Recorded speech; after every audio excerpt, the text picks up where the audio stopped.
Do you want to start a podcast, but you're worried you'll sound like the podcast bros perpetuating nonsense? Or you're worried that the market is too saturated? Worry not. I have a tutorial for you that will show you all of the steps to curating a professional show that's bound to give your listeners an outstanding experience. Throughout this 7 or so episode series, I'll show you the steps I took to create my podcast and the things I've learned that have helped me remain consistent and interested in the topics I'm speaking about. Hello and welcome back to the How to Start a Podcast series. Today we're discussing sponsors, interviews, and collaborations. Also, my hair is wet today, and I really just don't feel like waiting for it to dry to record this video. So, you get my messy hair. Anyway, whether or not you have a solo show or you're co hosting, you'll want to know how to showcase your podcast to more than just your audience.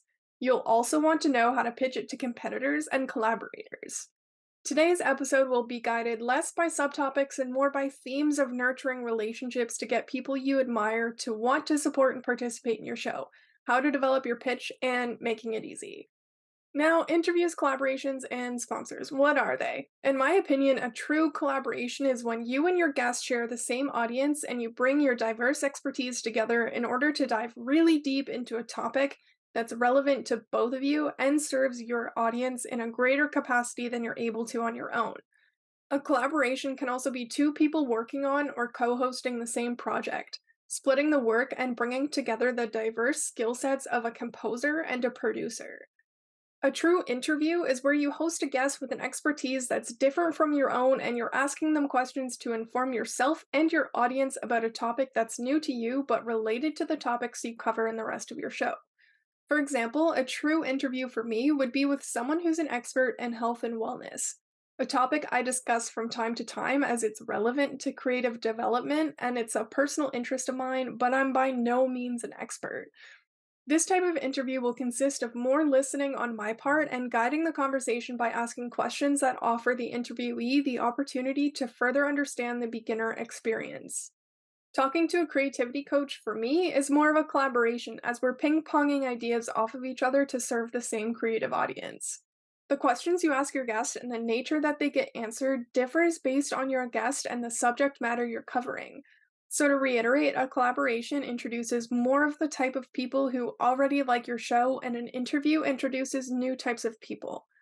Sponsorships are a common tool to use to monetize your show. This is when a brand that shares a similar audience to your own pays you to promote their product or service, and in return, you offer your audience a pitch and typically a discount code so that the sponsor can track the effectiveness of their endorsement. Since I don't particularly want to say sponsors, interviews, and collaborators every time, when speaking about all three collectively, I will refer to them as collaborators and I will make the distinction when I'm speaking about each more specifically. Now, why might you want a collaborator? There are many ways working with others can help your podcast grow at a healthy rate, be it from borrowing an audience by collaborating with someone whose audience is aligned with you, from interviewing someone with diverse skills, or monetary compensation by endorsing and promoting a product to your community. Even if you're like me and you have a primarily solo show, even if it's a passion project, if you want people to hear your show, or if you want to monetize as a residual or substantial stream of income, working with other people is the cornerstone to success. I'm not telling you to get a co host, but I am suggesting to keep in mind the different ways that co creation can enhance the experience. You're co creating when you seek feedback, when you use your platform to allow someone to share their story, and when you offer valuable solutions to persisting problems by promoting a product or service that you find useful. The reason collaborators are the cornerstone to your success is because when you're just starting out, you need to build notoriety for your words in order to gain the attention of new listeners. It's a paradox. In order to get listeners, you need to have the approval of other listeners. So, by sharing exposure with collaborators, your notoriety builds buzz over time. I'll also bet that your jump from 0 to 10 subscribers will take exponentially longer than your jump from 10 to 1,000 because once you gain that attention, it's easier to snowball the momentum to create more attention.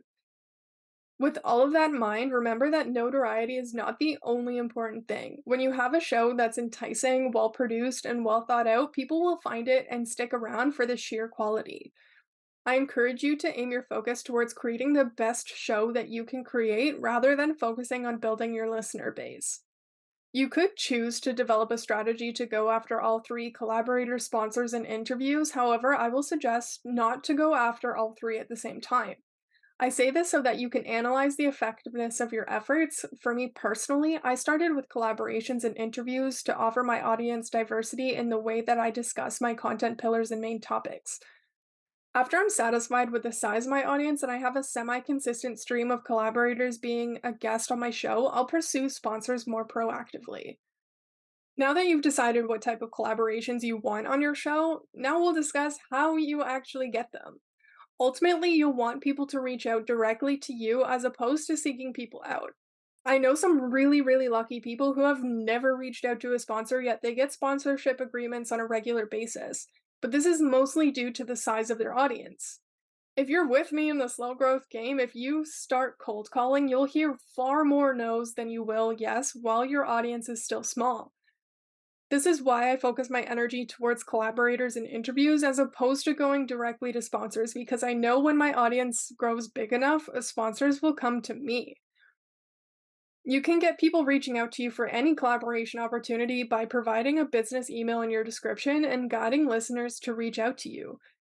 You may only hear crickets at first, but I highly recommend providing contact information every time you post a new episode. If you're including your contact information and direct people to use it, yet you're still hearing crickets, you can reach out to people yourself. This moves me super easily into the next topic of nurturing relationships and participation. You do not need to have a large audience when you're acquiring interviewees and sponsorships. It helps, but it's not the only method. Many brands and companies recognize the value of micro influence. In fact, it's been said to be more effective than hiring a macro influencer. If you think about it, would you be more likely to buy a recommendation that's given to you from somebody that you know and trust that's just on your Instagram? You might not even necessarily be friends, but you know that they're a real human and they wouldn't tell you to buy it unless they liked it. Or would you more so trust someone like Kylie Jenner, who you know probably has never used the product she's promoting to you, but she's getting paid to do so and she's telling you it's great. So, which are you going to trust more? It's a pretty easy decision. Influencers with a high follower count tend to be much more expensive than a micro influencer, and people with smaller follower counts tend to have a higher influence on the few people who do keep up with them through the power of relationships. In essence, you're more likely to trust the opinion of someone you see as a friend endorsing a product they stand by compared to someone who's transparently being paid to endorse a product they don't use. You can reach out to people with a cold call, aka a cold DM, which is a viable strategy, but ultimately, cold calling is a numbers game. The best way to not drive yourself crazy with research reaching out and consistent rejection is by building relationships. This means engaging with people online that look like your ideal listener, following your idols, engaging with them, and keeping track of what they do well and what they do less well so that you can reverse engineer your own community. This means vetting every person who follows you on your social media with a greeting. If you're met with a warm response, you can casually bring up your show to gain a sense of interest, and after your prospect has expressed interest in the topics you cover, you can then request an interview with them. The reason this is not the same as cold calling is because you've started a friendly conversation to gauge interest before asking them for an interview. If there comes a point where they don't seem interested in knowing more, you know not to pursue this person as a collaborator further. Cold calling looks more like sending a message to every person you see on social media saying things like, "Hi, nice to meet you. Do you want me, a person you don't know, to host you in an interview?" If you're interviewing a person, you'll want to build a connection so that there's chemistry in your conversation. Although it can be exciting to dive headfirst into your show with people, it's important to pace yourself as to nurture a long standing relationship with an ongoing conversation. I believe you'll have more luck reaching out to collaborators versus sponsorships until you have a substantial audience because that's what I do. But if you're interested in reaching out to sponsors, I'll tell you how to develop your pitch with the next topic all about your pitch. Now, when reaching out for collaborators, identify people who suit your brand that would be a great fit. For example, I'm a creative entrepreneur who helps creative entrepreneurs develop their sales systems. My ideal interview I've actually already done has been with a creativity coach who helps creatives develop their creative practice. She helps people develop their creative product. I help people sell that product. This is an ideal interview for me because we have the same audience who we help in very different ways.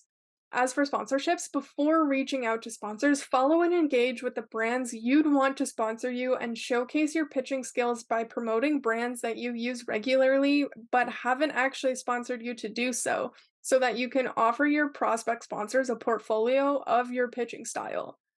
Find emails on social media and company websites of potential sponsors you'd like to work with and start reaching out directly to decision makers.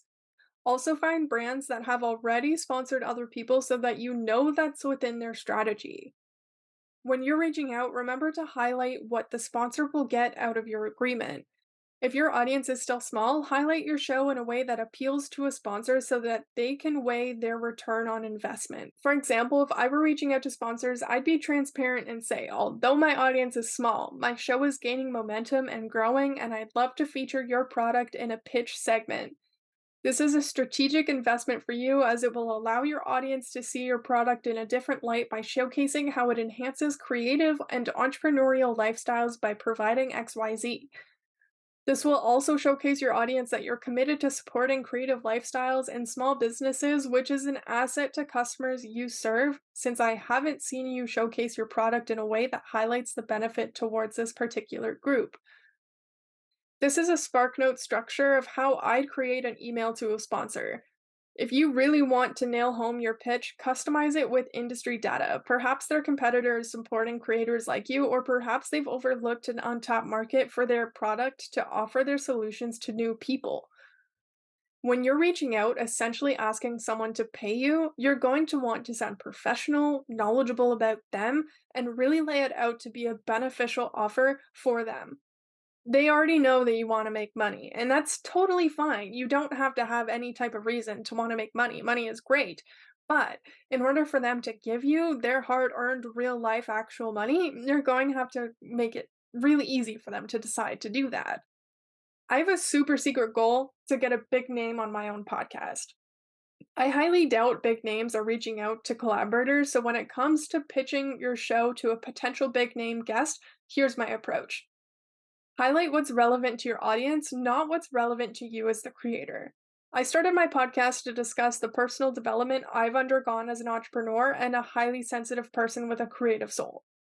To me, my podcast is like my baby, and I'm constantly thinking about it and nurturing it to be the best that it can be. But honestly, a big name collaborator does not really care about all of that. What they care about is how being on your show will showcase their knowledge or skill in a new way to their existing audience. For example, if I want to reach out to a thought leader who mentors entrepreneurs, I'd say, although my audience is small, my show is gaining momentum and growing, and I'd love to feature you in an interview. Although you may not gain an audience from this collaboration, I believe your existing audience will have the opportunity to see you in a new light by highlighting the innate creative ability that comes from thought leadership. I'd love to discuss your method for observing limiting patterns in human behavior and your ability to translate those patterns into actionable frameworks to reach success. These are vague examples that I would use when cold calling either a sponsor or a collaborator, but either way, if you do happen to copy my structure, please go ahead, but tailor it to each person you reach out to. If you have things like personal details, or if you're just like so specific and you really highlight your request in an ABC type of manner, people are going to be more likely to say yes. Maybe not necessarily more likely, but it'll be easier for them to say yes. Please feel free to copy my structure and just remember to tailor it to the person you're speaking with. And now for making it easy. Identify your interview style. Are you asking pointed questions that your guest answers on their own, or is it more conversational where there's one umbrella question that you're both answering back and forth? Also, consider if it's going to be scripted or off the cuff. When it comes to interviews, I personally like to create an itinerary for the topics our conversation will cover, but I believe you get more golden nuggets with less planning. Let your guests know what to expect with your interview style before your meeting so that they can come prepared. Tell your interviewee what you want from them in order to have a successful interview. My list includes be in a quiet space, be natural, be yourself, and give your audience all of the information you feel is relevant. I'm watching the time. If you're rambling too long, I'll nudge you to say that it's time to move on. I also let my guests know that I cut things out in editing. If I find that the point was made far before the ramble was over, I'll cut it out. Or if you wanted to rephrase something, just pause, let me know, and continue from the point where you want to rephrase so that I know which section that I can cut out. Let them know your policy on swearing. For me, soft swears like shit, hell, ass, crap, etc. are all welcome, but no F bombs, please, unless it's necessary to drive home a point, but use sparingly. Also, remember to include the itinerary or script you've created so that they can study it before you meet. About a week or so before my interview takes place, I'll send a quick email to highlight these expectations so that there are no unwanted surprises for me or my guest. After setting a date, conduct your interview by recording a Zoom call, and Bob's your uncle. And there's one more thing to consider in terms of making it easy, and that's making it easy for yourself. All of these things that we have covered throughout this tutorial series can be made into some type of a template. So when you're writing your episodes, you can have a introduction you reuse, you have a conclusion you reuse, and you have a general highlighted format that you can reuse. This also includes creating a schedule for making all of these things. So, if you want to get an episode out every single week, what are the steps that you have to take every day in order to achieve that? And is there some way that you can cut down this daily task into maybe bigger chunks where you just take 2 days out of the week to do all 10 different steps and there you go? Making it easy really means nurturing yourself. Nurture your guests and nurture your podcast so that all of you can show up to the table being the best that you can be. Now, to wrap up today's episode, we've covered all things collaboration with your podcast. I've explained what types of collaborations you can get, why you'll want them, how to get them, and what to do to ensure your guest is confident and prepared. This is the second to last episode in this tutorial series, and I want to take a second to thank anyone who's chimed in. If you've recently started a podcast or you're planning on it, I'm here to say go friggin' you. That is so exciting. I'd love if you'd take a second to subscribe here and check out my Instagram so that we can keep in touch. I want to hear all of the updates on how your show is coming along, and if you found anything in this tutorial particularly helpful or particularly incorrect, please share with me. Also, a friendly disclaimer that these are my practices that I've learned and developed over time to suit me, some of which have come from my own creative noggin, and others of which have been suggested to me by somebody else who's listened to my show. If you have a different way to achieve the same goal, we are only better for it.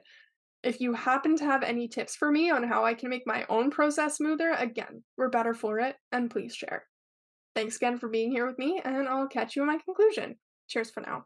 Anyway, thank you so much for being here with me. If you haven't already, now is your chance to subscribe to my channel. On a weekly basis, we talk about the superpowers and setbacks of perceived flaws to develop self acceptance. We also discuss cultivating creativity with sustainable work life balance, and now we talk about podcasting. Check out the links in my description for all the ways that I can help you, and thanks again for being here. Cheers for now.